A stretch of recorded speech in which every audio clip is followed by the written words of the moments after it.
You've heard us talk about DraftKings, the leader in daily fantasy sports, and how payday can come every day by entering their contest with huge cash prizes up for grabs. This week is jam-packed with action ranging from basketball to golf, and DraftKings has plenty of ways for you to have a front row seat to all of the action.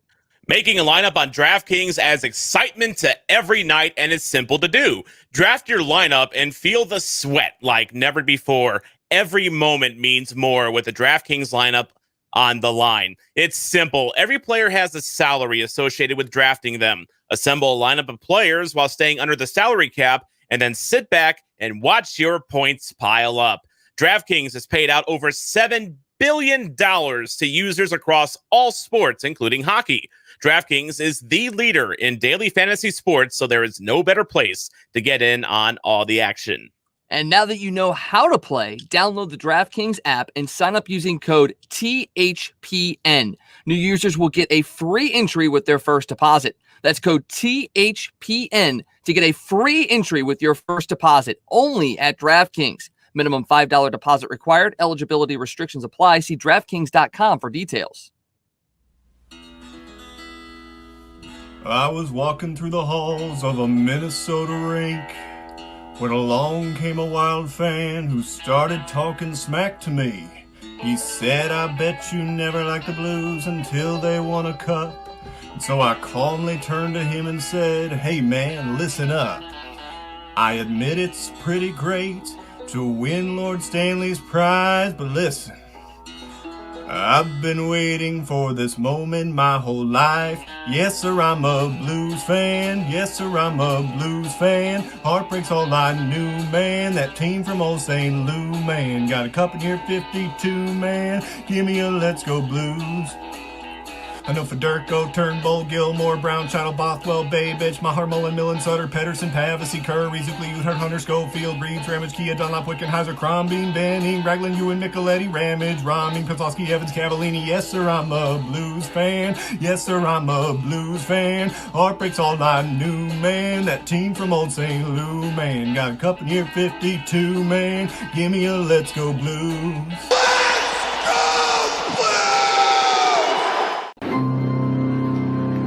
And now, the starting lineup for your Bluenotes podcast. Tom Franklin and the man called Wags.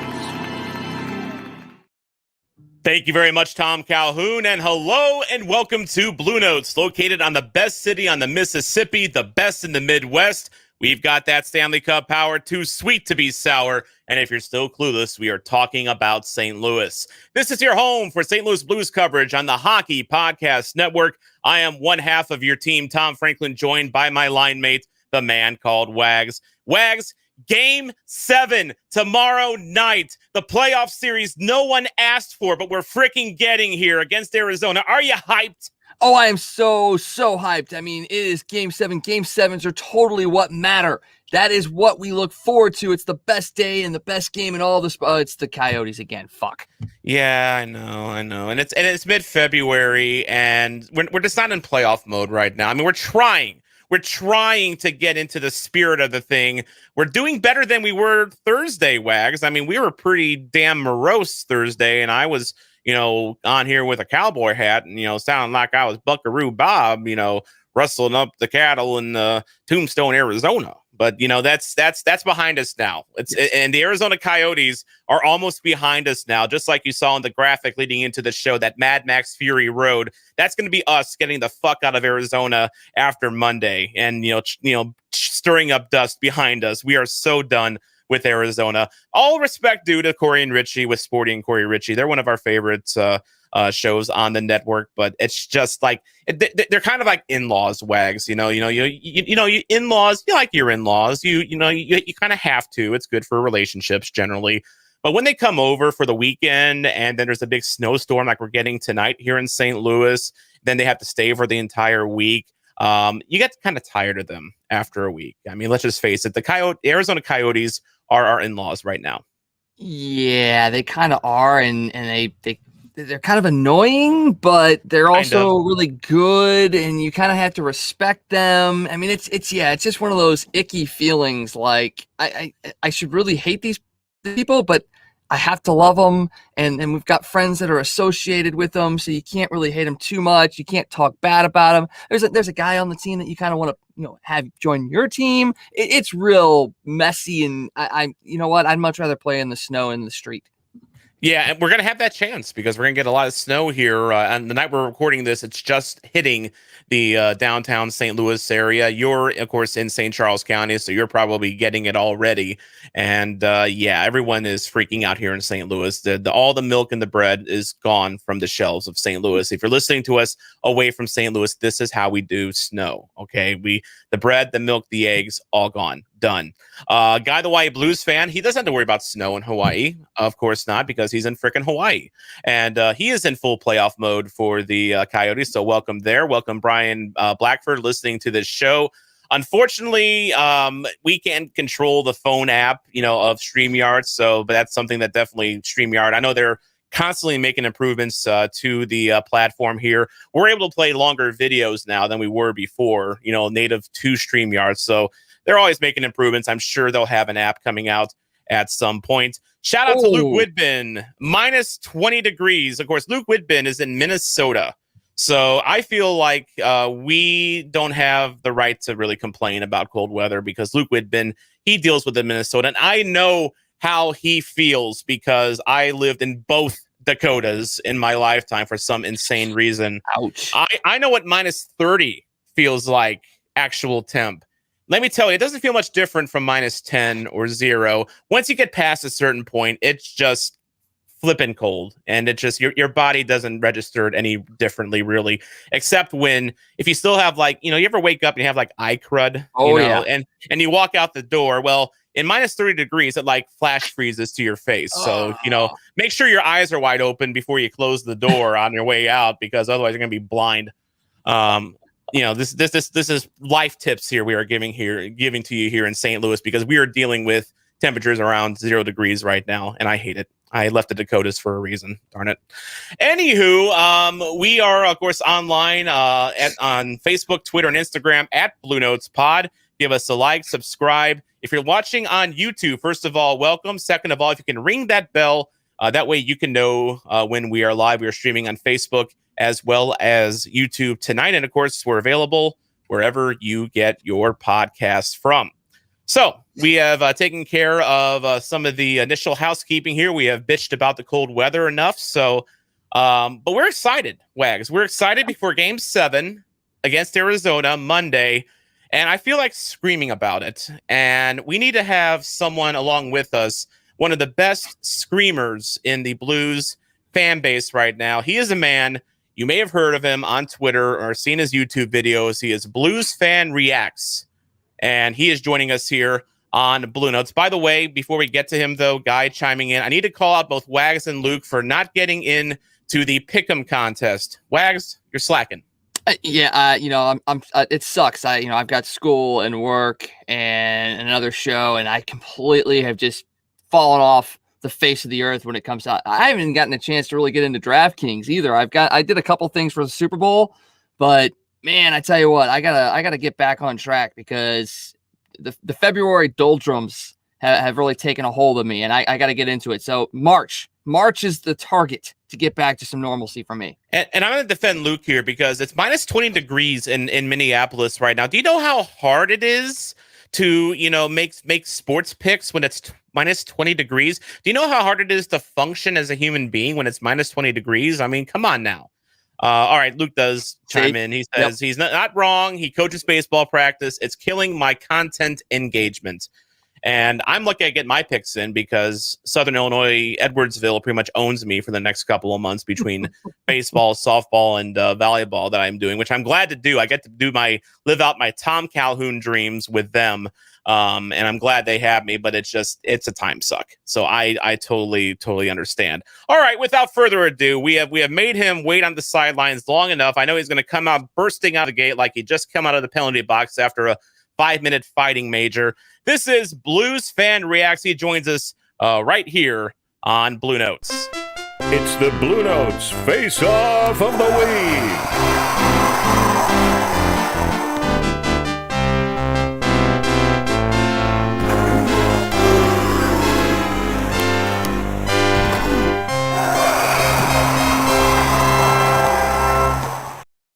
Look at him. He's excited. He is excited. It is BluesFanReacts. What's going on, buddy?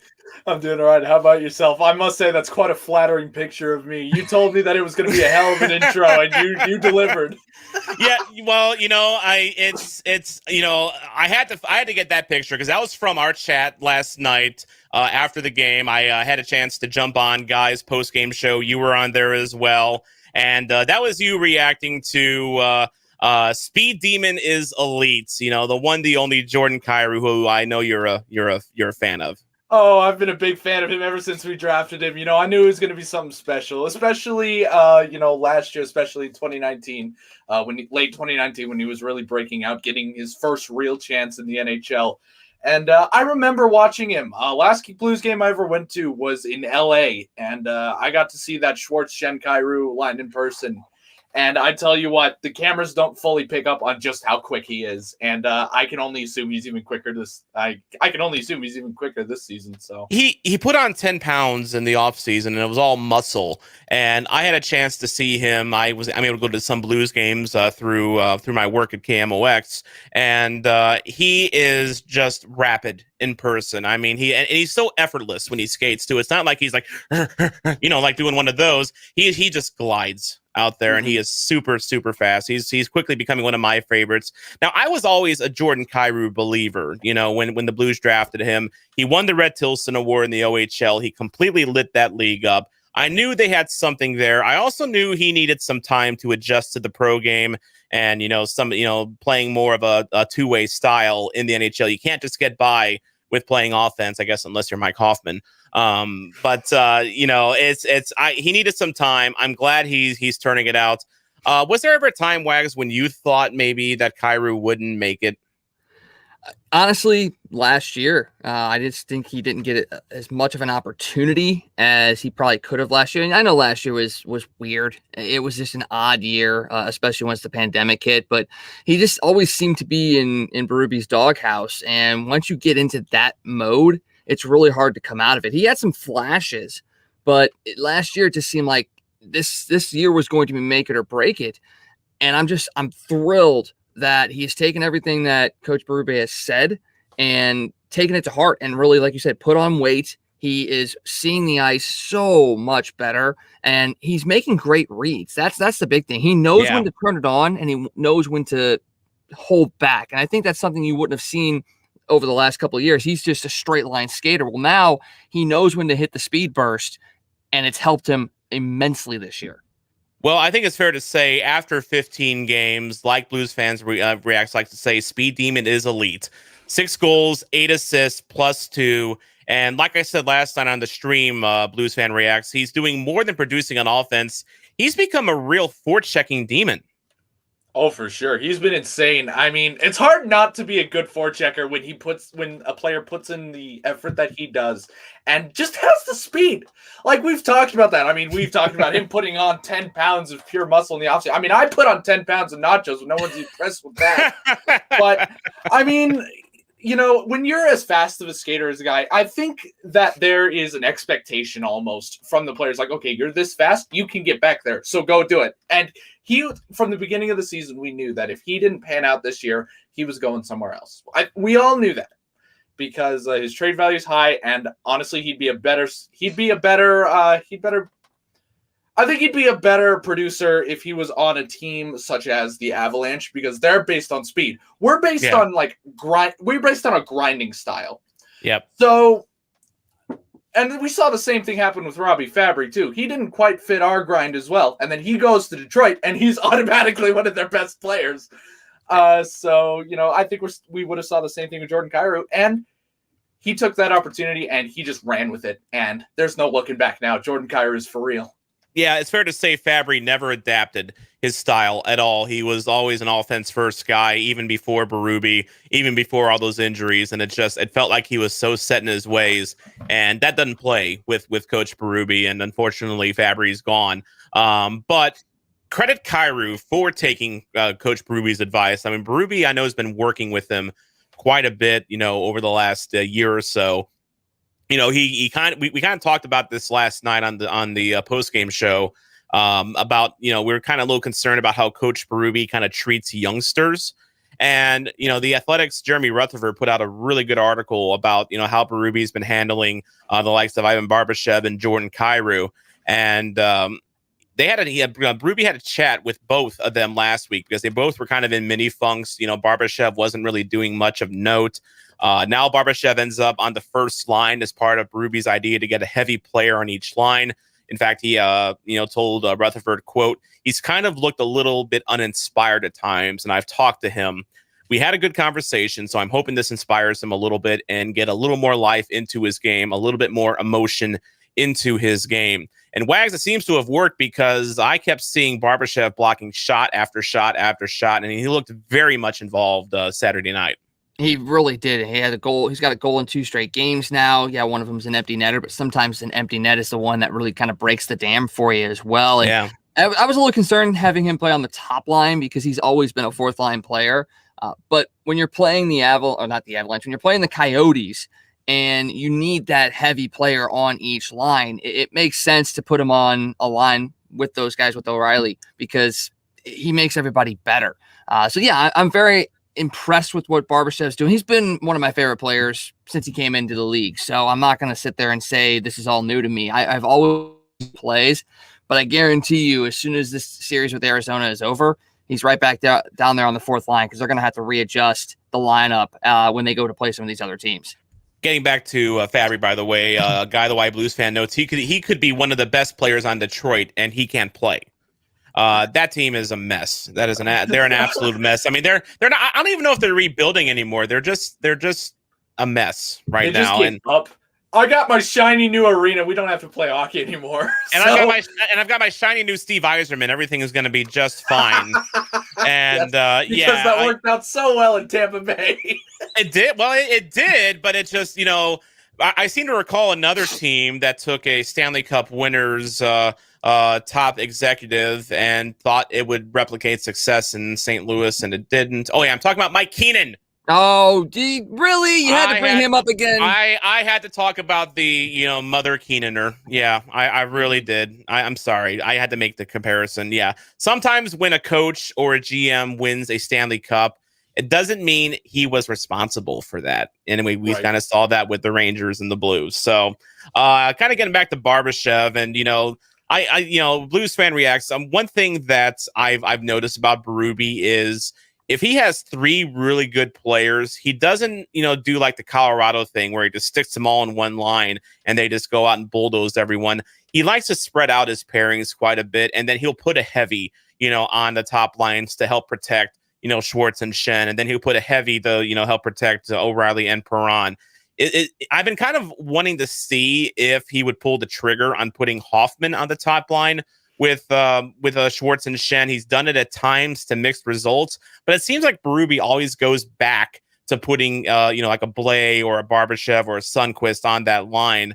And honestly, I think it works better that way. It certainly does. I mean, it doesn't matter what player plays with a fire hydrant could get 40 assists playing with Schwartz and Shen. So That's true. We got to think about that. But I mean, no, it's not. I liked seeing Barbashev on the top line. He certainly is a player that puts in the effort. He certainly deserves to be in a position like that. But I mean, if we think of the first game having Sundqvist on the top line, we saw him score 2 goals. Yeah. And I really like that, even when that first came out. And a lot of people, I don't know if you guys remember, a lot of people on Twitter were up in arms like, why is Sundqvist on the top line? What are you doing? Why not Hoffman there? But I mean, Sundqvist is one of those players. He's got to be top 5 most underrated players in the entire league. He does everything. He'll go on the power play. He'll go on the penalty kill. He'll block 10 shots a game. This is the kind of player that deserves a lot more than his contract is giving him. But it's just a matter of, and I love Sundqvist. He reminds me of how I played. Did a little bit of everything. Whatever coach told me to do, I did it because I was just happy to be there. And you were happy to get run over by Tom Wilson repeatedly, right? Oh yes, no, for sure. Yeah. Yes, I love that. I mean, every hockey league has its Tom Wilsons, right? But the thing is, there's no video review to suspend that player, so they just keep doing Tom Wilson crap. Yeah, but exactly. At the same time, I really like Barbashev on that top line with O'Reilly Perron. I thought all three of them play a very similar style. Barbashev might be more of that hitting person, and O'Reilly might be more of that playmaker. Perron is more of that scorer. That's all he does is score. That's all he does. Yeah. But I think that's a combination that Berube wanted to try. It's like, just let's see. These three players play similar but different styles. So I mean, if we put them together, what's the worst? What could possibly go wrong? And tell you what, not much went wrong when they were together. And I should put a disclaimer out there with David Perron. We're happy that's all he does is score because he used to, Wags, have the penchant for having a really dumb penalty at least once or twice a game. He seems to have stopped that, Wags, and I'm happy about that. Yeah, it was always in the offensive zone when things were starting to go well, and then all of a sudden he gets called for a penalty. It drove like us a slash or something. Yeah, it drove us absolutely nuts. But to your guys' point about these guys that are similar. I have posited this so many times that the Blues don't technically have a top line.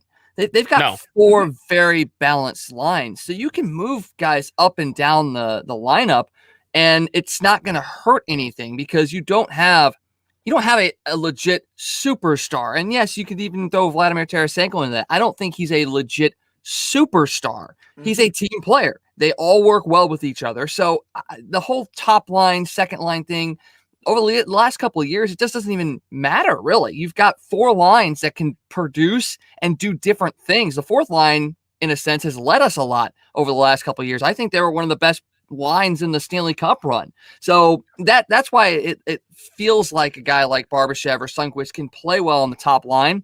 It's because all the lines are very, very similar, and they just go out there and work hard. Yeah, exactly. And that's why they won the Stanley Cup, I feel, in 2019, because they rolled all four lines. I mean, the days of, putting Twist and Chase on the fourth line and having them just wreck people, those days are dead and gone. If you're a fourth liner on the St. Louis Blues, you need to be contributing on offense as well. Sundqvist can contribute. Barbashev can contribute. Fuck, Kyle Clifford. Who knew the big red dog was this elite offensive talent just waiting to come out here? I mean, it seems like, he's really kind of found a niche here in St. Louis. And I was kind of expecting him to be, the type of guy that's kind of like another McEachern or, someone of that ilk where he would be like in and out of the lineup. Of the 56 games, he might get like 35, 40 or so. But the big red dog has 3 goals and he's a +2. And he's got to be, for me this year, the biggest surprise on the BluesFanReacts. Yeah, for sure. I mean, I talked about this in the video I made when Kyle Clifford was actually signed. I made a video right after that, and I was like, why did we do that? We're so cap strapped already. Why sign him for Why sign him for 2 years? I wasn't mad about the million. I was mad about 2 years. This is Kyle Clifford. He had 3 points last year. He could barely make the Leafs roster. So I was just baffled by that. I mean, Joe Thornton's making less than him. So Jason Spence's making less than him. Jason Spence's making less than him. But I was just so confused. And then here he is. He scores in game 1. Yeah. Then he scored, and then we're like, okay, that's wonderful. Who would have guessed that out of Krug, Hoffman, and Clifford that he would have scored his first goal first? And then finally they all got their goals, and then he scored again. Kyle Clifford literally scored again. I'm like, okay, hang on. What's going on? And then last night he scores another goal, and it's a beautiful goal. It's a goal scorer's goal. You would have thought that he'd do this all the time. You would think he'd have that shot and he'd be scoring every game based on how he's played every game. That's why I was so incensed when he was scratched in game 3. I was just like, why? He's been your only good player. So give us back our Clifford. Clifford the big dog. That's right. Yeah, I mean, to be fair, when he was in the OHL, he did put up 28 goals in 2009-10 with the Barrie Colts in his final year, and he's got it in his locker. I mean, he did score 11 goals in 2018-19 for the Kings, so I mean, it's in his locker. It's just he's getting to shine. But I was with you. I mean, when he was signed, I was thinking of the cap situation, but I was also thinking like, my God, we have Barbashev, we have Sundqvist. We have Jacob Delarose, the big return for Robbie Fabry, Mackenzie McEachern. I mean, we've got bangers. We got more bangers than we know what to do with. And then you're bringing in, a guy like Clifford, who's not only a banger, but he kind of is a shit stir. I mean, remember when the Kings were in town and he bumped Jordan Binnington last season, and then Barbashev and Sundqvist kindly escorted him away and, pinned him up against the boards. That was Kyle Clifford. That's what he does. That is what he does. I just didn't think that we really needed that. So, but it's worked out. It's worked out. What do I know? What do I know? I'm veteran leadership. It's veteran leadership. And yeah. I think they knew that they were losing Alex Steen. I think they knew that was going to be happening. And I'm not saying Steen was a guy that, disturb things up as much as Kyle Clifford does, but he was a guy that got under people's skin. And I don't see that being something that a guy like Sundqvist or McEachern or De La Rose, those guys don't do that kind of stuff. And you need somebody that can kind of get under people's skin.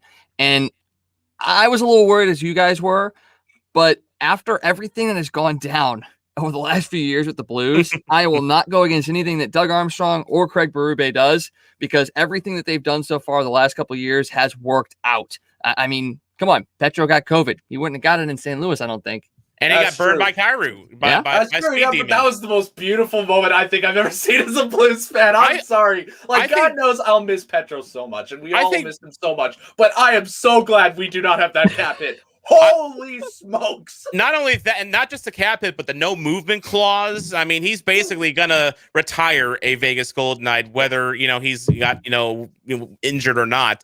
But yeah, I still maintain that Speed Demon gave Petro COVID on that goal. I mean, sure. Come on. He burned him that bad. Yes, Kyrunavirus. Kyrunavirus. I love it. I absolutely love it. I thought the same thing about Kyle Clifford that I did with Torrey Krug. The Torrey Krug thing, like, what is up with Doug Armstrong and literally signing people who we were enemies with in the last 2 years? I mean, Krug that hit with that Krug with that hit on Robert Thomas in the playoffs, obviously, and then Kyle Clifford just mucking it up with Jordan Binnington. I don't know what our beef is with Mike Hoffman, but I'm sure if we look hard enough, we'll find it.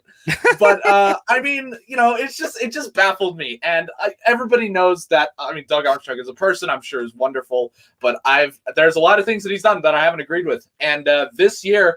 He's impressed me. He's really impressed me. He's signed players to good deals. That Torrey Krug contract looks unbelievable. And now, suddenly, that Falk contract looks unbelievable.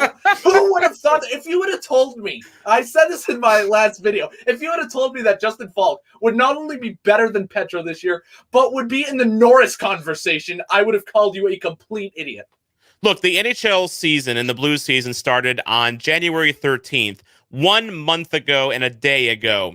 If I were to come to you, say the day before on January 12th, having been here on February 14th when we're recording on St. Valentine's Day, and I would have told you, hey, the two players that are really leading the way for the Blues this year are Justin Falk and Jordan Kyrou, you would have slapped me. You would have absolutely don't give me hope. I would have said, don't give me hope. No, how dare you? I would have been like, what the fuck are you talking about? I mean, Jordan Kyrou, he barely has a lineup spot. And Justin Falk, well, he's Justin Falk. I mean, where does this come from?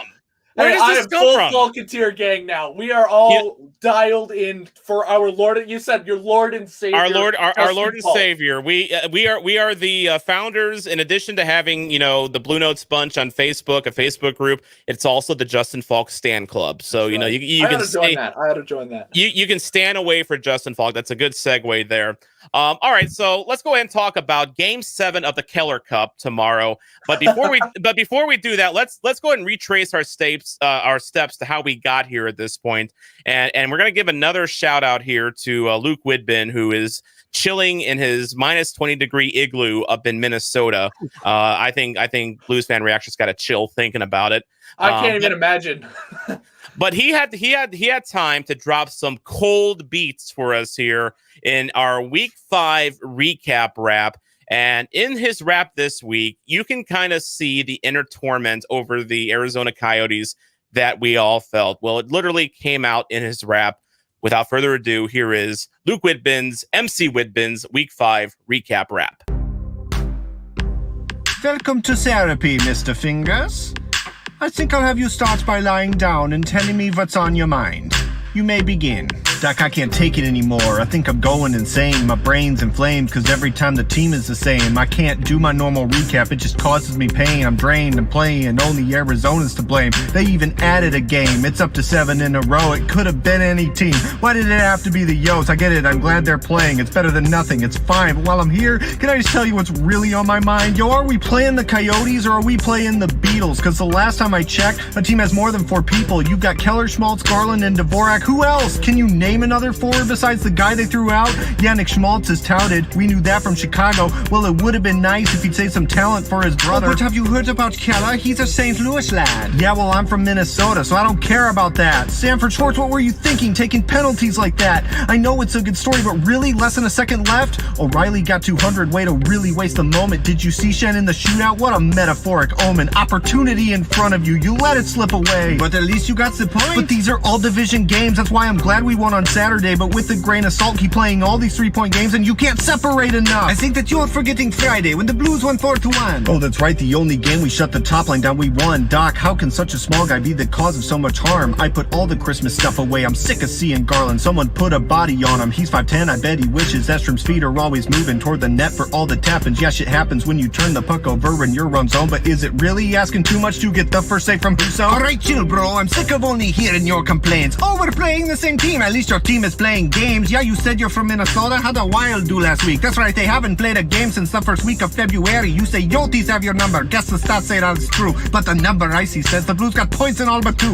Barbashev moved up a line. It's been a revelation. Sure, they lost in the last second, but the shot blocks were tenacious. And the goalie Jordan Binnington's been playing out his mind. And your other goalie cannot stop shot one, but then he's fine. You're so quick to dismiss Friday. How about you enjoy the win? That bad goal was deemed offside. They didn't count it, so please grin. Justin Falk continues scoring. Did you see the second goal? Jordan Kairu's highlight setup, and the next game scored his own. Followed up in overtime by a laser shot by Hoffman. Now get up, enjoy game 7. I've got people with real problems.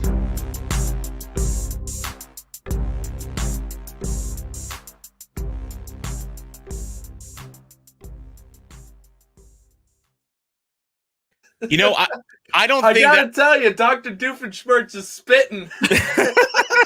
Who knew? Who knew? By the way, I don't think that was his real doctor. I don't know. Something about him was just off. You reckon? I think so. I think so. By the way, MC Widbin, thank you so much for that rap. I mean, you know, just doing it again for us here. And yeah, there were times last week, especially like on our Thursday episode, when I wanted to lie down on the couch and have a, you know, German doctor, psychiatrist, you know, explain why I'm having mental breakdowns. But regardless, one thing that has helped, winning helps, of course. The Blues have won their last 2 against Arizona. And I'm really, like, especially Saturday, I'm starting to invest in this idea that we are in a playoff series in the middle of the regular season. This is a playoff test. This is playoff practice for the Blues here. And you know what? I'm kind of excited actually for Monday because it's game 7. And I really want there to be some sort of cup that, you know, the team that either the Blues or Coyotes lift after this. I call it the Keller Cup. There's the Kachuk Cup. I think there's like another one that was mentioned. The Gretzky Cup. Yeah, because you know Gretzky. True. Gretzky played under a bad coach here in St. Louis, and then he became a bad coach himself in Phoenix. So you know that works. But yeah, I'm kind of excited for Monday Night Wags, aren't you? I kind of am, yeah. And it's an afternoon game, which is really, really nice. It kind of breaks up the day. And speaking of, if anything, we just need to go find, if you're a Friends fan, just go find the Geller Cup, you know, the troll to the 2x4. Just that's what needs to be presented. And you can just scratch out the G and turn it into a K. And all of a sudden you got the Keller Cup and you're all set to go. Luke Widbin thinks it should be the Cup, as in, the Kachuk Cup. When that's tidy. Cup. There we go. That was good. That was good. And not only that, but it's appropriate after a 7-game series for a man to develop a stuttering problem. So it sounds like you're stuttering when you say Cup. There you go. By the way, Luke, this is life pro tips here. This is a life hack. If your therapist is that rough with you, get a new one. So there you go. Wisdom from Luke Widbin. I had to stop seeing my therapist because she wouldn't stop laughing. Ah, man. Don't you hate when they do that? It's obnoxious. It's really obnoxious. I mean, really. I mean, the standards have fallen, since Freud. It's really ridiculous. If I tell you about my peanut butter and jelly fetish, I think that they should be able to listen, right? I mean, yeah. Absolutely. You're paying them. And I feel exactly. I'm paying them. They should the least they can do is listen.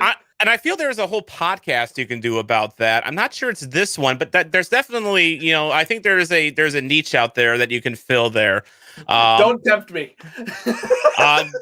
Guy suggests the Walt Cup. So, and again, another vote for Kachuk. So, there you go.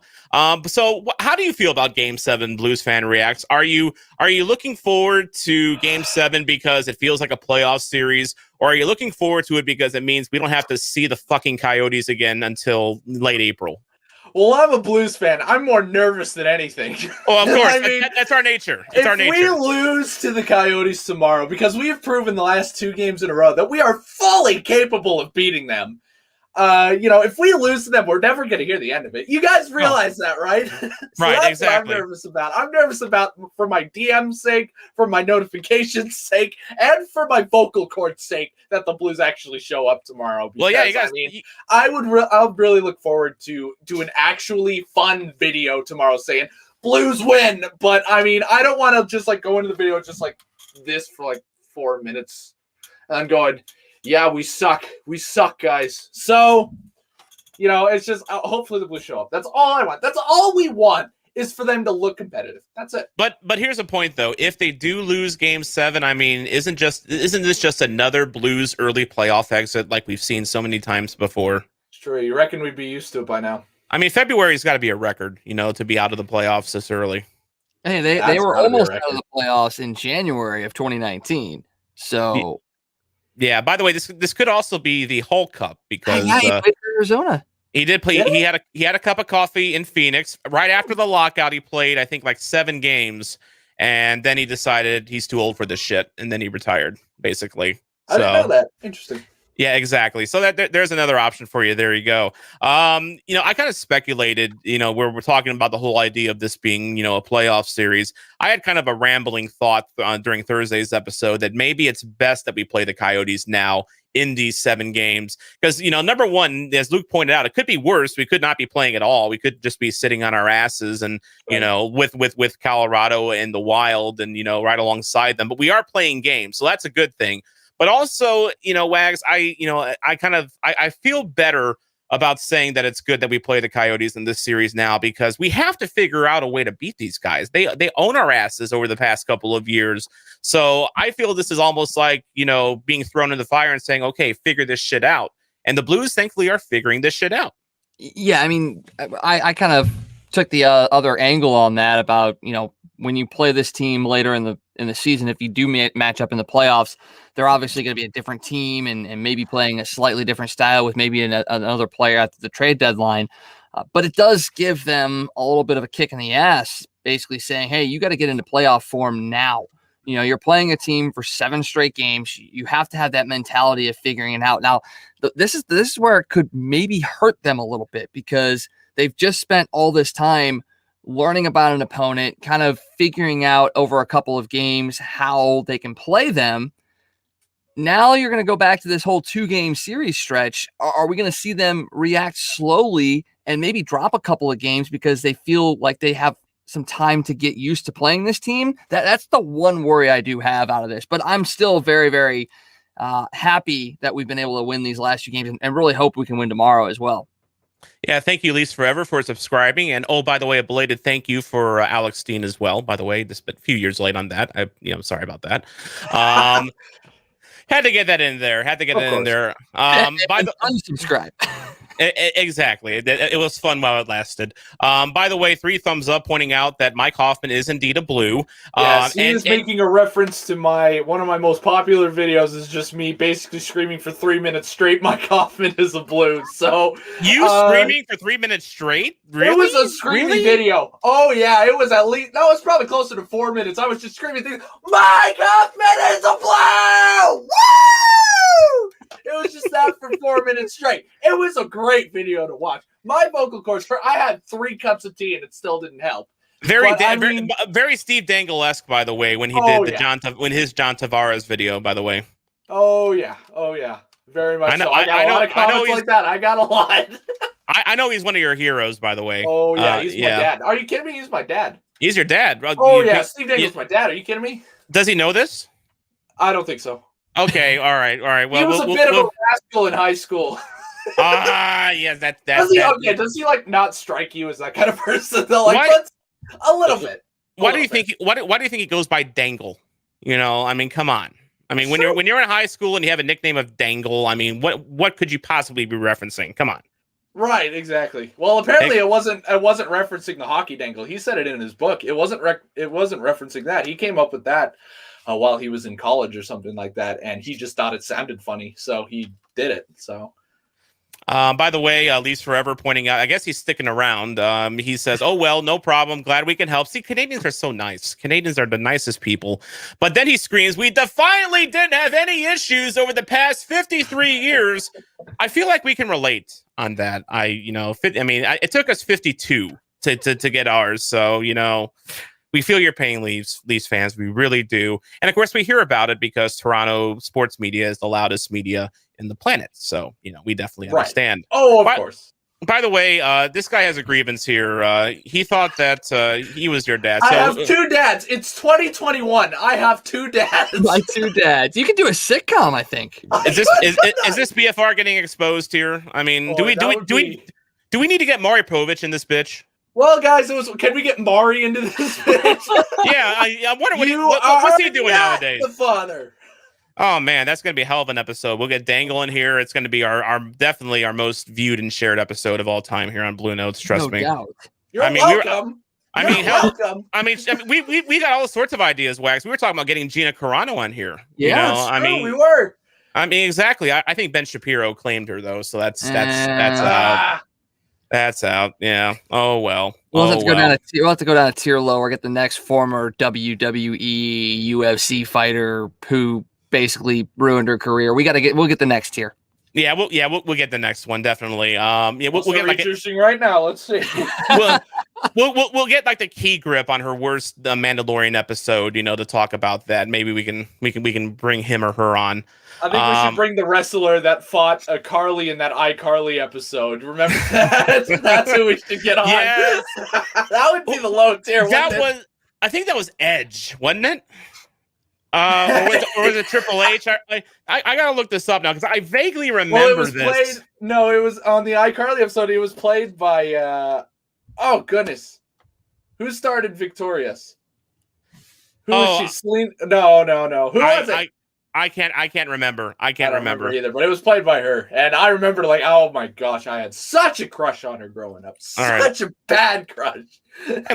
And that was our iCarly segment of this episode, brought to you by DraftKings. Sign up for DraftKings with promo code THPN. For all you iCarly fans out there, did you know that DraftKings has iCarly Daily Fantasy? No, they don't actually. They don't. Yeah, be careful. They're rebooting iCarly, so that might actually be something that might actually happen in some circles. Oh, I would not like an iCarly reboot. Are you kidding me? Nah, me neither. By the way, Mason, what else are you hiding? Too many things to count.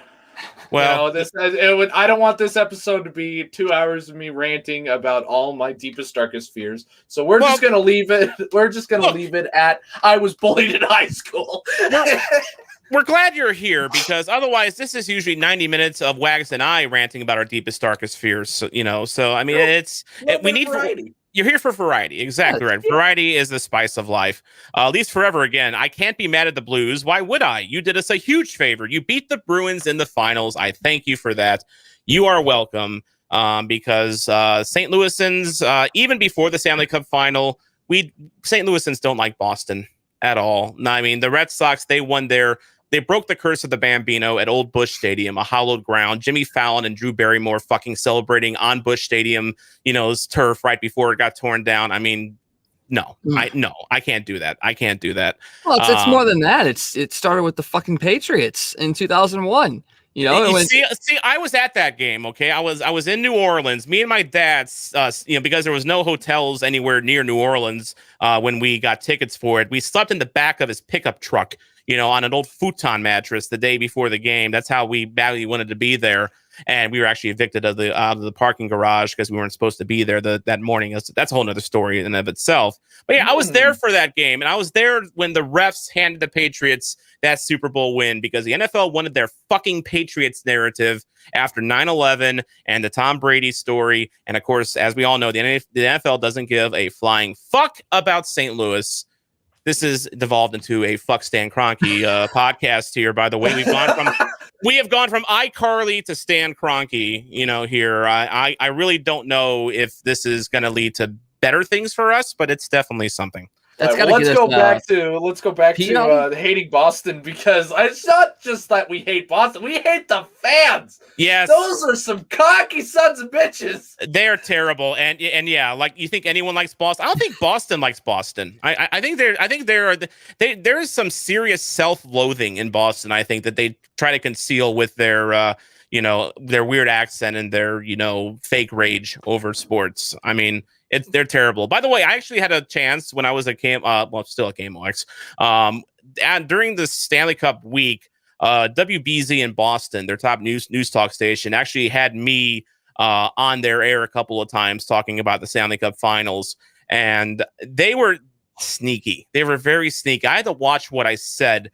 with them because they would interview me for like 3, 4, 5 minutes, and it was a pre-record, and they would cut it up later. And I was thinking, well, like, okay, this is kind of stretching a little bit. I mean, what are they looking for? And I remember I said something about Zdeno Chara's broken jaw.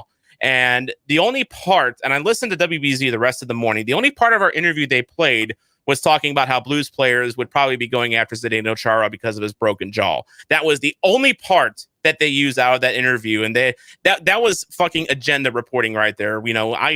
I don't like when people blatantly bash media for being fake news, although there are some bad players. That's one of those examples where it's like, some of those people have a point.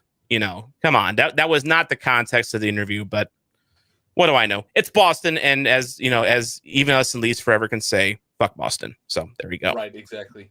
It's Victoria Justice. That was her name. Victoria Justice against iCarly. That's her name. I literally just spent the last 5 minutes looking it up. I was like, what? That's gonna keep me up at night. So anyway, let's go back to hockey talk. Yeah, so we have Leafs Forever here, by the way, asking us who our Stanley Cup picks are for this season. Kind of one out of left field, one I haven't really thought about so far. And I feel like you almost can't pick one right now because so many teams have missed games. You don't really know where teams are right now, like the Wild and the Avalanche. The Avalanche has played their first game in ages tonight. But let's go ahead and go to you, first of all, BluesFanReacts. What's your Stanley Cup pick this year? I said this before the season even started, like, assuming everybody stays healthy and assuming COVID doesn't completely wreck them, I say the Leafs. I think they will. They got so much leadership, it's ridiculous. Yeah. And they got one of the best top sixes in the entire league. But I'd say my runner-up would be Avalanche for sure. They're such a quick team that very few teams in the league, even hard-hitting teams like the Blues, just can't keep up with them. They just glide past you before you even realize what's happening. So, I mean, I'd say Leafs are my first pick, but I say Avs are my second. I would say I only worry caution against the Leafs, not just because of their 53 years of suffering, but also just the fact that the North Division is very soft. I think there are some subpar teams in that division that are going to pad Toronto's stats a little bit this year. I mean, the Senators are an absolute disaster this year. The Canucks are becoming a disaster. Flames and Jets are kind of middling. There's 2 Canucks. Exactly. There's the Exactly Calgary right. Canucks and the Vancouver Canucks. Which one are we talking about? Well, exactly. So I don't know. I don't see let me think about this for a bit. Wags, who do you have? See, I actually like another team out of the North because what have I always said about what I think this league is all about now, and it's about two goaltenders. You got to have two goaltenders that can absolutely win games for you. And I know they don't have a lot of, superior offensive players, but you cannot overlook Montreal. They've got Carey Price and Jake Allen. Jake Allen, obviously a Stanley Cup winning goaltender with the Blues. Yep. I don't think they're going to make it and crest the hill per se, but if you're looking for a dark horse team, don't overlook Montreal. They're probably going to make a deal at the deadline to bring in some offensive punch, but they're playing great right now. They've got two goaltenders that can stand on their heads and win you games. So I like Montreal as kind of a dark horse. I cannot believe it, but Boston is still there too. I mean, they're playing very, very well. Yeah. And they're going to miss Zdeno Chara, no question, that leadership, but they're going to be there at the very end. So I think for me, Montreal and Boston are probably the two quote unquote Eastern Conference teams I like. And Vegas, man, I don't know how you can go against Vegas. They're going to put it all together when they're healthy. I just think that it's probably their time. And once again, going back to two goaltenders, Leonard and Fleury. Fleury's playing phenomenally right now, even with the sword still sticking out of his back. Two goaltenders win you Stanley Cups. And between Montreal and Vegas, I think those are the two that might end up meeting in the finals. I still have, I think I picked before the season, and I still have them as my pick, and that's the Colorado Avalanche. I mean, they're so strong up and down. They have that killer line. Their defensive core is just stacked, and they're young. And I think their goaltending is coming around this year as well. I mean, they're they're actually the best in the West Division in terms of goals against, although of course they missed a few games due to COVID. But even still, even if they had, maybe 3 or 4 more games, it would still be probably top 2 or 3. That's how good they've been this year. And it's really interesting to see how they'll come out of this COVID thing. I think they won tonight. I think they lost. I think they lost. Did they lose? Yeah, they lost to Vegas 1-0. Yeah, Vegas 1-0. But it was still a close game, and that's Vegas. That's a tough game to come back against, and they still played well. If it's not Colorado, I still like the Lightning a lot. I mean, that team is deep, and they have the Stanley Cup pedigree.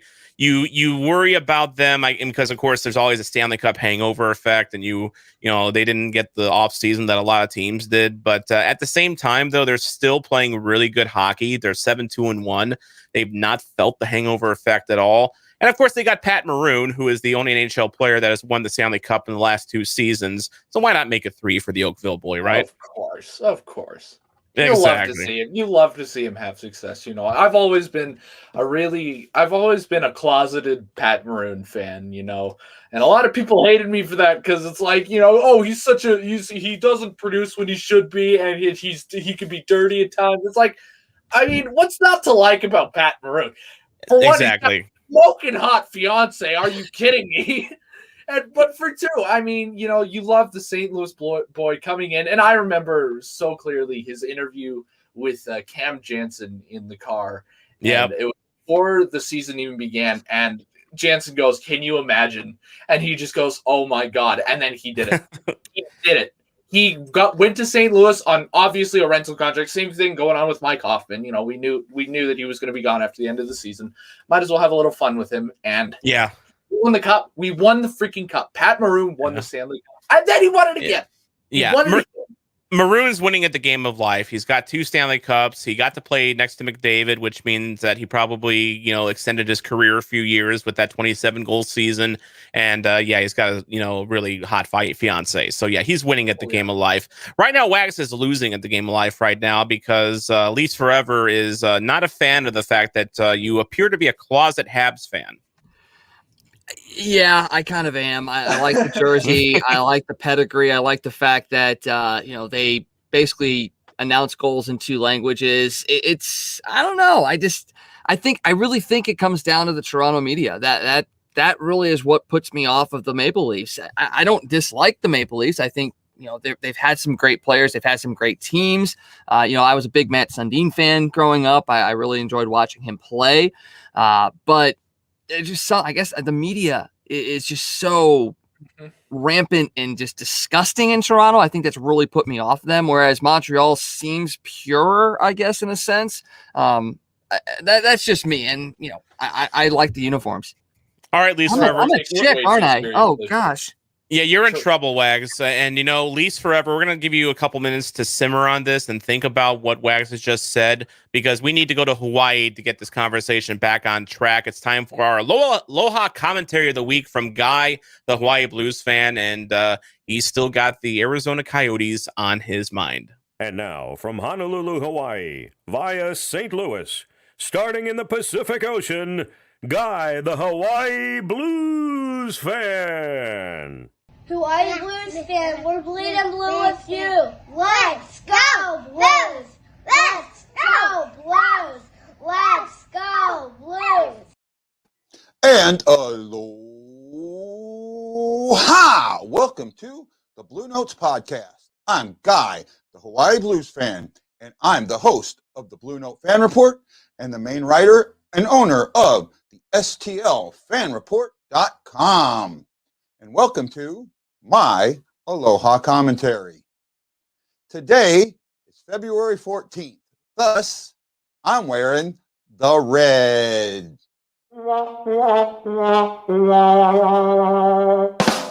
That's for you, Tom. Just to let you know, I know how you feel. I'm a little bit more like this.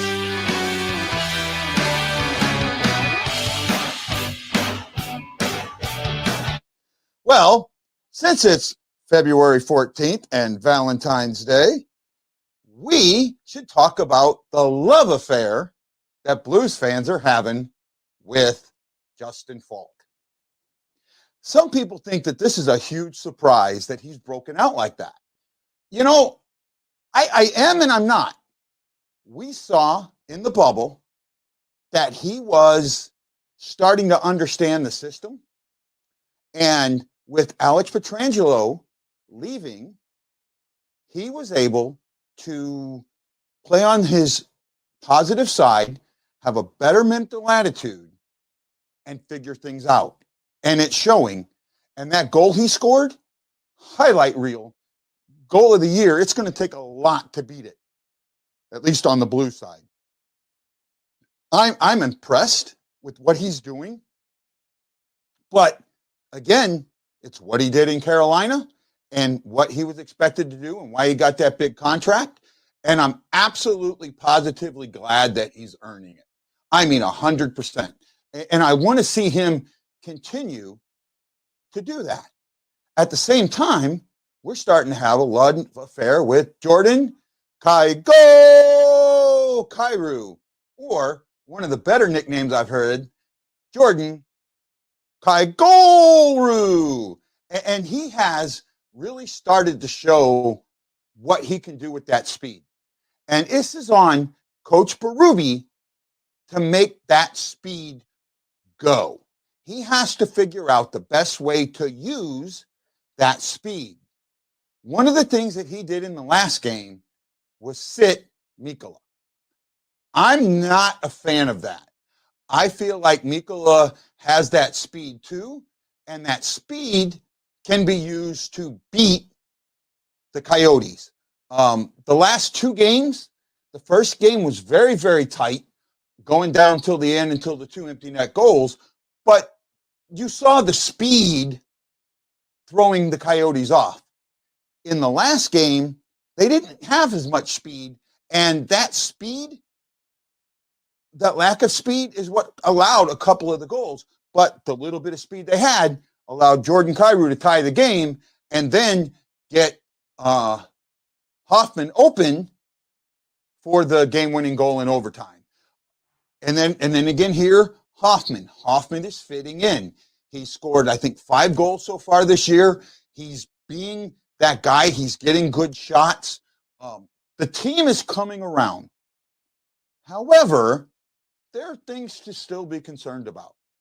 The power play got 5 shots on the first attempt, none on the second. That's a concern. The penalty kill didn't allow anything in the last game, but there were only 2 penalties. So it's still got some work to go. We have one more game against Phoenix, and then we have the bottom feeders. We need to really improve our dynamic when we play the bottom feeders. And the reason for that is the X factor of COVID is absolutely coming into play. Today, the Colorado Avalanche will play the Knights for the first time since February 2nd, almost 2 weeks off. This is huge. This is how they play. That needs to be watched. I think Blues fans should really pay attention to the Avalanche and how they play, because what long-term effects is COVID going to have? We saw in the bubble that those long-term effects affected the Blues, and they never got it together. So will there be this effect on Colorado that they have to take a month to try and get things together? And by the time we're playing them, they have it together, or do they not get it together at all? We don't know that yet. All we know is that guys had it. Minnesota still hasn't started playing. That's huge. And, you know, the thought process of what this division was going to look like, you know, it's changing. It's changing day by day. One thing that I see in a lot of groups is people posting the standings going, oh, look, the Blues are in first place. Do not look at the standings that way. Click on that little button over there that says points percentage. The Blues are in third. Points percentage is going to come into play, and points percentage takes into account games in hand. You need to remember that. A lot of teams have not played nowhere near the games the Blues have. And when they catch up, they could easily pass the Blues. This is the time for the Blues to win. The excuse, it's early, doesn't work anymore. We're over a quarter of the season in. 15 games this year is a quarter of the season, not 20 games in the past or 21 games. We're a quarter of the way through. It is time to get points before in March, when we almost exclusively see Vegas, Colorado, Minnesota. Something to think about. Well, guys, enjoy your Valentine's Day. Enjoy Blues Fan Reacts, because I have a lot of fun with them, and I'm pretty sure you will.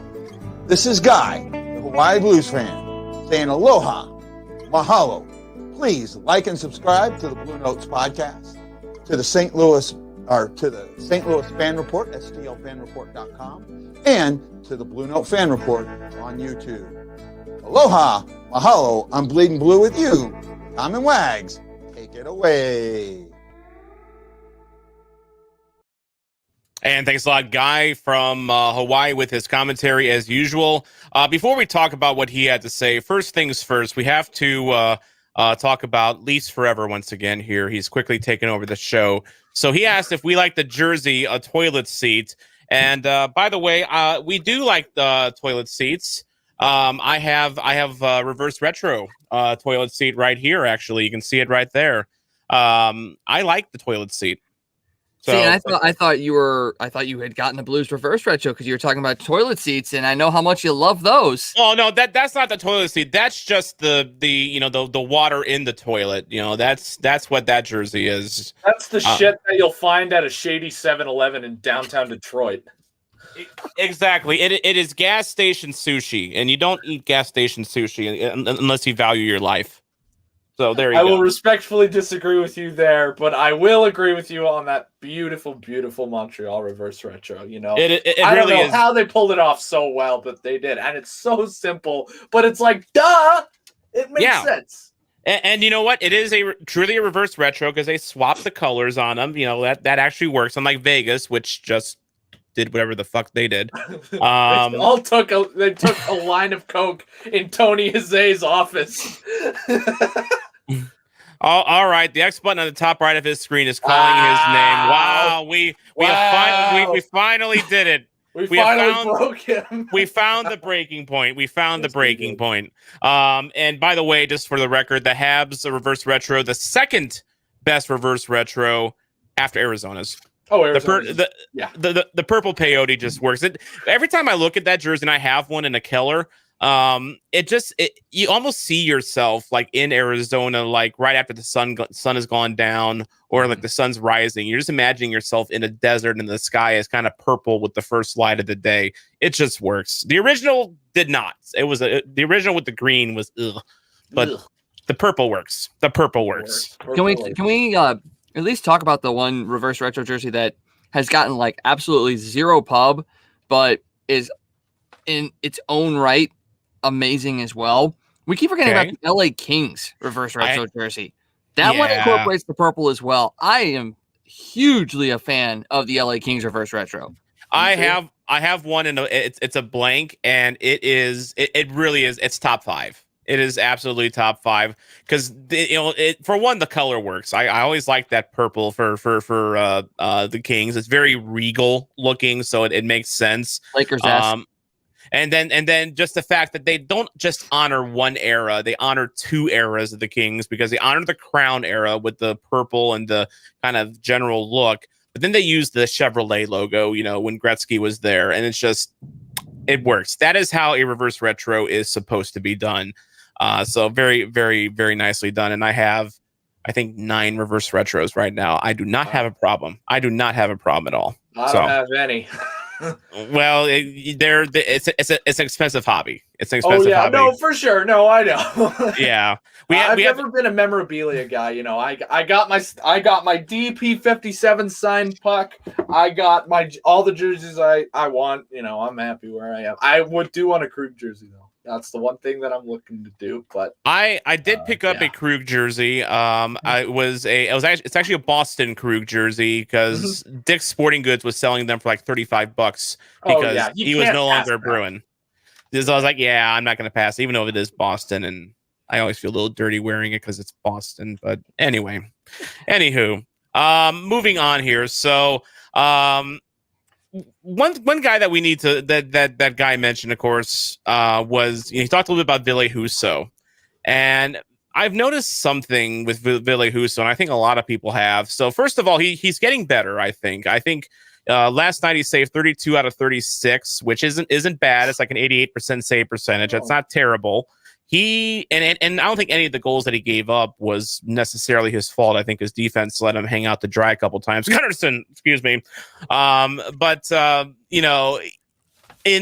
is one weird thing that he has. In the last 2 games, he allows goals on the very first shot. He cannot save the first shot. It's like he has a problem with it.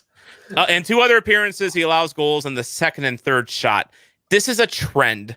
And having dealt with Jake Allen and his yips, for years, do we need to be worried, BluesFanReacts, that Ville Husso has the yips?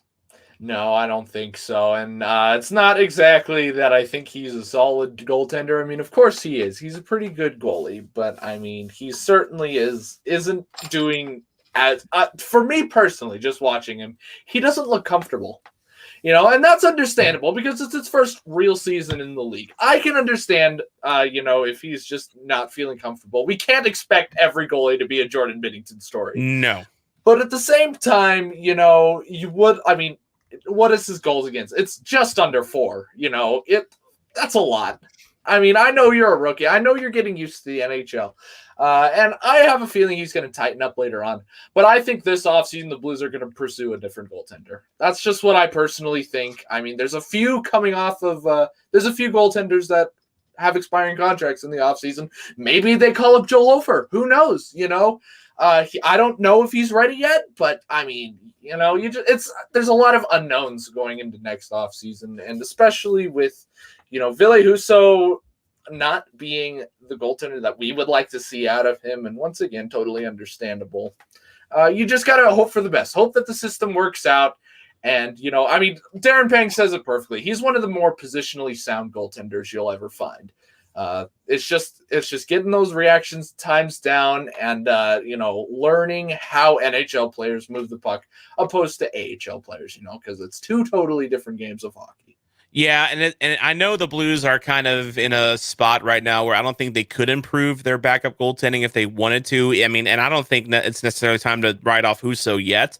Mhm. But it's such a seller's market for goalies because of the taxi squad, and you can have that extra third goalie on your taxi squad. Of course, I made Wags and I were making the case for Joel Hofer being on the taxi squad instead of Mhm. John Gillies because Hofer at least could, practice with the big club, travel with the big club. The goalie has to be at least in the arena every single night. And I thought that'd be an interesting way to get him some big league experience without actually getting him in-game experience, because I think he would probably get shelled. But, be that as it may, it would be very hard for the Blues to do anything besides Husso right now. I think they're kind of stuck with him. I think he's going to be okay. I'm not ready to write him off just yet, but then lies the question, Wags. I mean, is having just an okay backup really a good idea for a team like the Blues that's going to be chasing the Stanley Cup and has a window to do that for the next few years? Or do you agree with Blues fan reacts and that this offseason that they may invest in a better backup? I think for this year, I think you can get by with it because it is a shorter season. Yes, you're going to have a standard playoff run, but you saw what Jordan Binnington did in 2019. He ran through the playoffs. So he's going to have roughly the same amount of games he had in 2019 when they hit the playoffs. And then you saw what he did then. I do think that you probably do need to get a little bit of an upgrade. It may not have to be a massive upgrade at the backup position, but just someone a little bit more experienced, because I think Binnington is going to run away with this. We had questions last year about him, but he has answered those emphatically this year. Mhm. He's been the reason the Blues have won the games that they've won. So I think Binnington is the guy, and I think they probably will try to look at pursuing someone slightly above what Ville Husso is bringing this year for next season. Yeah, Right. I like your point with I like I'm sorry for interrupting you, Tom. You're fine. I like your point about John Gillies being on the taxi squad rather than Joel Hofer. The reason why I would rather have Hofer in the minors is because he'll get a lot more experience in the minors than he will in the NHL. Yeah. That's my Agreed. only thing. But you guys made a good point. Like, you want him practicing with the NHL, right? I mean, I never really thought of that. So that's a pretty good point, actually. Well, and at the time we were suggesting Hofer being on the taxi squad, we weren't sure what the AHL was, even if they were even going to have a season this year. We weren't sure what their plans were. And of course, the Blues lost their AHL affiliate again. At least this one's temporary, though. But, they have the deal with Utica. And I think, Utica will give the Blues goaltenders plenty of time. Yeah, exactly. It's getting old, but they'll have Springfield. It's just, it's not the time yet. By the way, Luke Widbin thinks Husso is not a bad goalie, just average. He also knows that he's been in the system for so long, kind of like Binnington.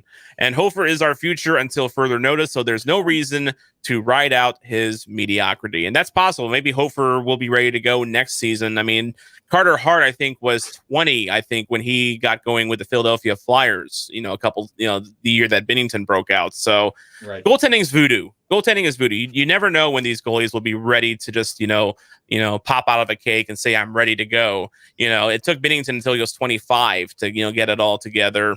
You just never know. Well, and think about this, too. I mean, if not for being injured, Husso would have been the guy that got called up in 2019. It would not have been Jordan Binnington. Mhm. So it's Exactly. a matter of not just, when they're ready, but it's also the circumstances around that promote them to these spots. So, who knows if the Blues would have gone on the run with Ville Husso in nets, but we just got lucky, I think. Yeah, I'll never forget. It was 2018. It was the end of the 17-18 season.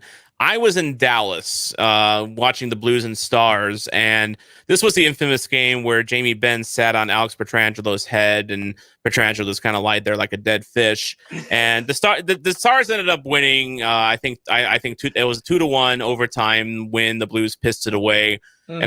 And I was back in my Airbnb, and I actually recorded my old podcast from my Airbnb and my Yeti microphone, and I was upset. I was upset at a lot of things, but I remember advocating even that at that time, let's see what we have in Ville Husso. If he's supposed to be the next guy, let's see what we have in him. And this was 2018.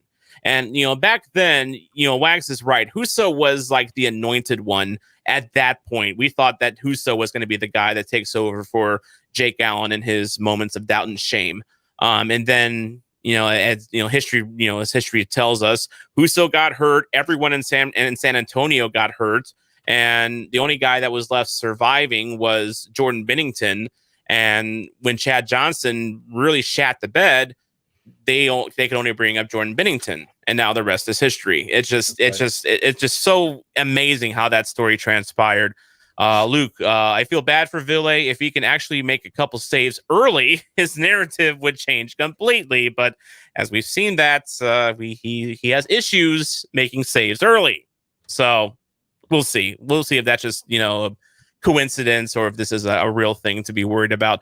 By the way, one guy that we can't be worried about anymore, I was a little worried coming into the season, but I think it's safe to say I think Jordan Binnington's going to be okay.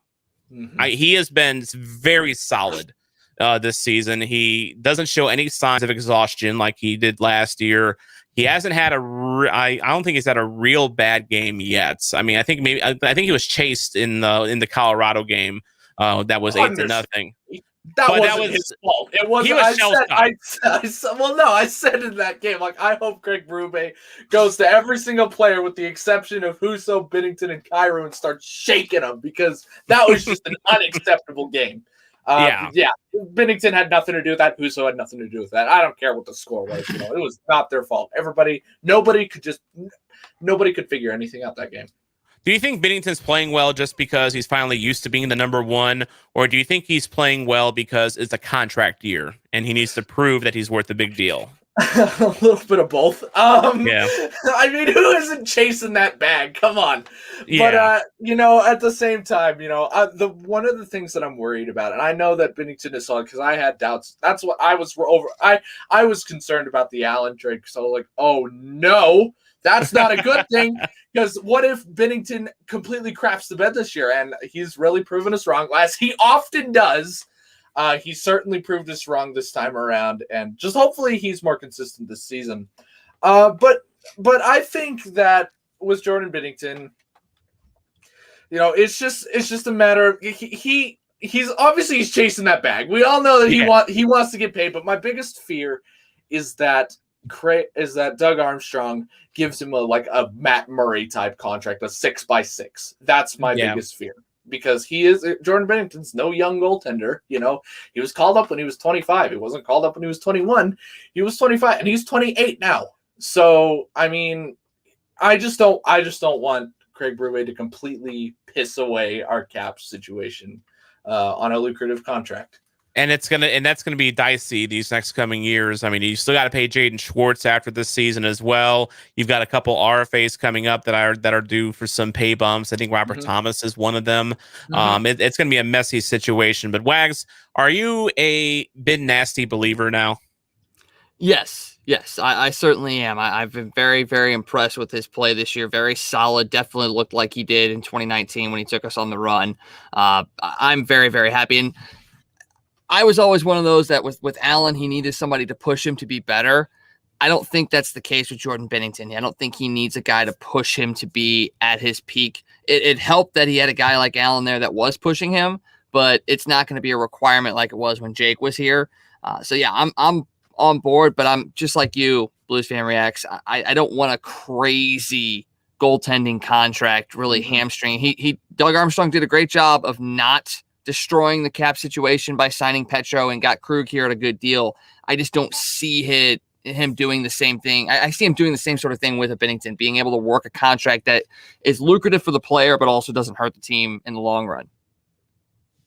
And I think there's too many cautionary tales in the NHL of giving goaltenders too much money and too long of a term because, as I said, goaltending is voodoo, and your great goaltender this year could become an absolute bum, in just a year or two. I mean, look at Bobrovsky in Florida, for God's sakes. I mean, he has not lived up to his contract at all, and I'm sure arguably Carey Price is in the same boat too. I mean, that contract's looking worse and worse every day. Luke Widbin pointing out, by the way, the goalie market won't be very open for him next year, and it could work out in St. Louis's favor, maybe bringing Binnington back on maybe a little lesser of a deal than maybe he was hoping for. Although Pietrangelo, I mean, he played a game of chicken this offseason. He only needed one taker to get him big money in Las Vegas, was willing to, trade everyone away to make sure that he could be, brought in. So But then again, like I said, I think there's enough cautionary tales with goaltending. I don't know if a team's going to be willing to give Binnington. For one, he's nowhere. I don't think he's worth Bobrovsky money. I don't think anyone would give him Bobrovsky money. But I think there's a bit of a buyer beware situation with goaltenders. That's for sure. But there is a team out there. There is a team out, and Leafs Forever just kind of reminded me of that. There is a team out there that would throw crazy money at a goalie to help them win a Stanley Cup, and that is Toronto. They're losing Frederik Andersen. He's a free agent. I would not be shocked if a Toronto were to sit there and say, hey, look, Stanley Cup winning goaltender on the market, still young enough. That might be a team to kind of watch out for. And Binnington is a Toronto kid. I mean, he grew up in the suburbs of Toronto, so that could work. Leafs Forever pointing out it's looking like when you sign a goalie to a big contract, he seems to fail and makes you look like an idiot. Case in point, Matt Murray, Ottawa. You think Ottawa's regretting that contract? I don't think so, because I think they just wanted to hit the cap floor. I think that's all they were doing. That's why they gave him a ridiculous amount of money. I think that's what that was. People are looking too far into that, in my opinion. Yeah, well, yeah, and when it's Ottawa, you don't have to really look too far to realize they're just a mess. Think Melnick gives a flying fuck if they do well this year? I don't think so. One final question here from Leafs Forever. Would we rather have Jake Allen right now? I could emphatically say no, even though Jake Allen was really good for us last year when Binnington was having his fatigue issues. The issue is at the time he was traded, you didn't know that Alex Steen was going to retire. I really don't think the Blues expected that until later on in the offseason, and then that happened. And then you still had the Pietrangelo contract, hanging in the balance. They needed to clear cap space. Jake Allen did not have any sort of restrictions on a trade, so they were able to send him on, for a pick, and that was the easiest contract to move for sure. Plus, you wanted to see how what you had in Ville Husso, obviously. Yeah. But even going back in hindsight, I would still say trade Allen, just because now without Jake Allen, you can fit Torrey Krug in to replace Alex Pietrangelo, and we could fit in Mike Hoffman. So that's. I definitely think that we're better off without Jake Allen. I think Jake Allen, I think he's in a good situation in Montreal, and I wish him all the best, but I don't miss him. Do you guys? I do. I honestly do. I mean, yeah, I do. I do. I wish Mike Hoffman's just like a bonus. He was the bonus player this year, and I'm glad that he's on the team. Most of the season I've said, because of Husso's shaky starts, I've been saying, I really miss Allen. Yeah. That feeling's going away slightly. With every Blues win, it's going away just a little bit more. But, it's more sentimental reasons, too. You got it. We lost so many players this year that we looked up to. We lost Jay Bouwmeester last year. Now we lose Alex Steen. Now we lose Alex Pietrangelo. Now we lose Jake Allen. So it's toying with your emotions is what it is. You're losing so much leadership. And then just Allen on top of it, I think that trade just sent me off because it was a 3rd round pick.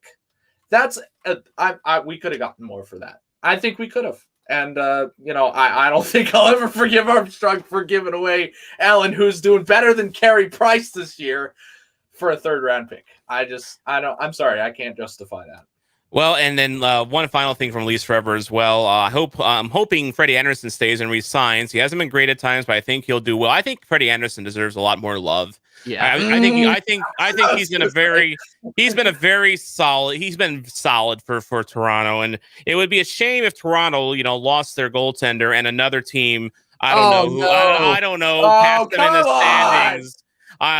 It would just be such a shame. Who is this guy in the back? Oh, Ken Dryden, by the way. You couldn't help yourself. A pretty damn good goalie, by the way. A guy that tormented Toronto for years. So there you go. Couldn't help yourself. I could not help it at all. I love, poking Toronto Maple Leafs fans is fun. It is just it's a blast. It is so fun. It's been a blast having you on BluesFanReacts. Where can we find you on the socials and YouTube? You can find me YouTube, BluesFanReacts. Basically, all I do is scream. That's all I do. And then on Twitter, I post crappy takes at BluesFanReacts. And that's about it for now. I mean, my subs have been bothering me about making a gaming channel. So I said if they give me 10,000 subscribers, I'll make a gaming channel. But until then, that's really the only places you can find me. I have a Facebook, but it's like I don't do anything on it. So, by the way, we dabbled in that ourselves a little bit in the past year or so. And the only thing I'll suggest when you start a gaming channel, be ready for some loneliness, the first, year that you're streaming, because it is really hard to get an audience, I've found, because there's so many streamers out there. It's ridiculous. Well, I had a gaming channel that was about 6K. I think I hit 6K on that. Well, what do I know then? I got rid of it. I got rid of it because it was too much effort and I wasn't getting the views that I wanted. So, that was gone.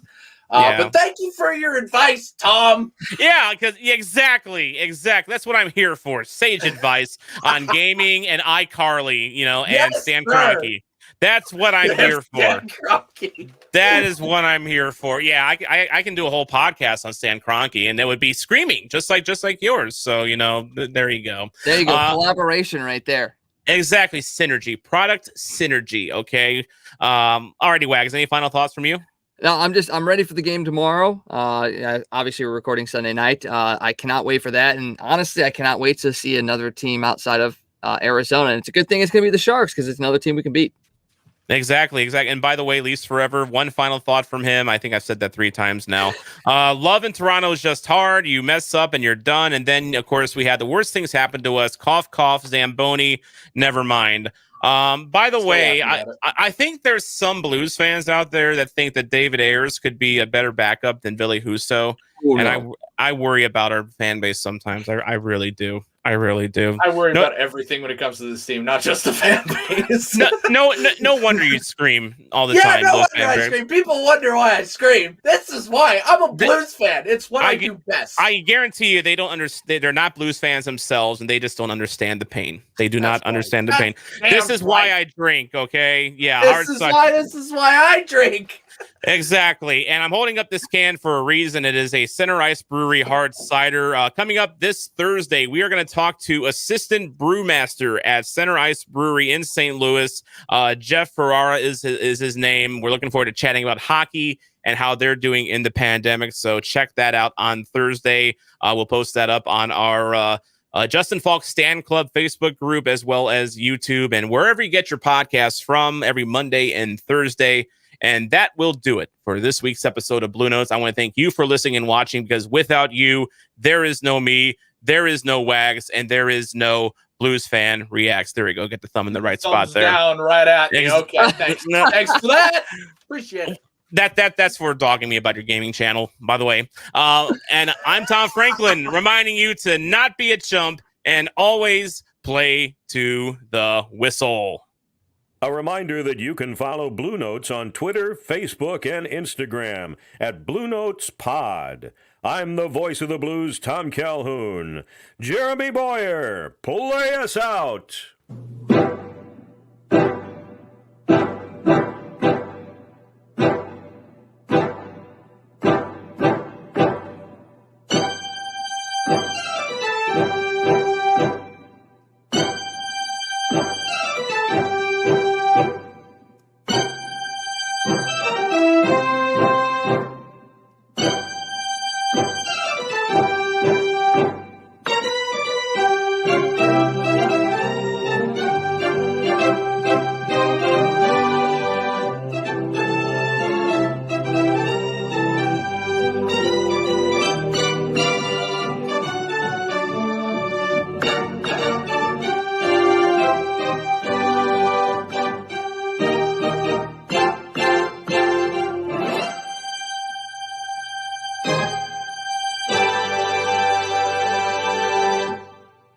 You're listening to the Hockey Podcast Network, your home for hockey talk covering every team in the NHL. New episodes every Monday. Download at thehockeypodcastnetwork.com or wherever you get your podcasts from.